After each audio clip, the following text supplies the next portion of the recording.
In the first two videos for our second week of the book club, I talked about Hitchcock's career before he directed The Lodger, and also how his experiences in Germany in 1925 influenced the visual style of the film.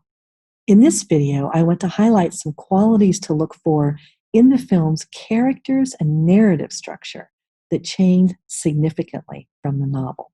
Let's begin by looking at this poster from the 1920s that features the film star Ivor Novello, who plays the lodger, in a scene near the end of the film where he's being chased by a mob who believe he is the Avenger, the Jack the Ripper character. Many of us recognize this pose as a reference to the crucifixion, and it highlights the lodger's suffering.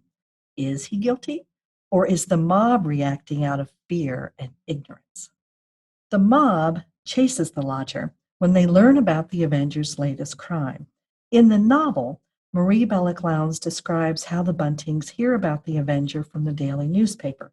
In the film, Hitchcock dramatizes the process of gathering news and distributing the paper, from shots of the newsroom that you see here, where he makes his first cameo appearance, through the trucks that carry the papers into neighborhoods like the Buntings. This fascination with the mechanics of news distribution reflects his technical training, I think, but also sets up the theme of a mob mentality that we see in the film, how groups of people are incited to violence when they hear about the Avenger. Hitchcock film stars Ivor Novello, a writer, actor, and composer who was a matinee idol in his time. There's a theater named after him in the West End in London. Novello was so popular that Hitchcock said it inhibited his ability to make the lodger the villain. But as you will see, the film teases us about whether he is really the Avenger all the way through.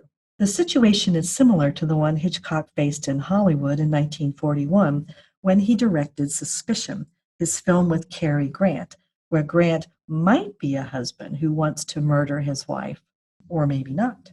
Several characters in the film undergo major changes from the novel, and one of the most dramatic changes is the character of Daisy, who in the novel is an innocent young girl from the country.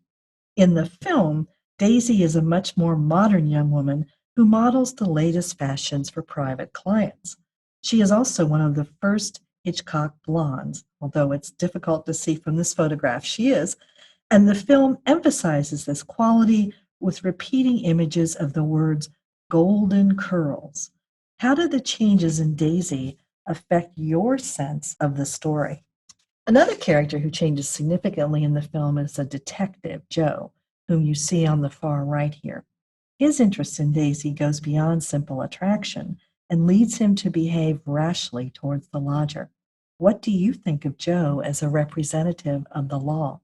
I mentioned that Hitchcock teases us about the lodger's guilt or innocence. You'll see a memorable example in this scene where Daisy and the lodger play chess in front of the fireplace.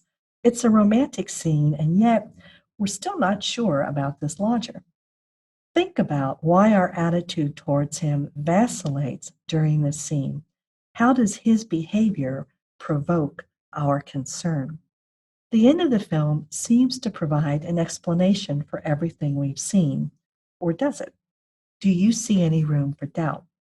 Critics who've written on The Lodger talk about the constitutive ambiguity of the narrative structure, how the ending leaves room for uncertainty.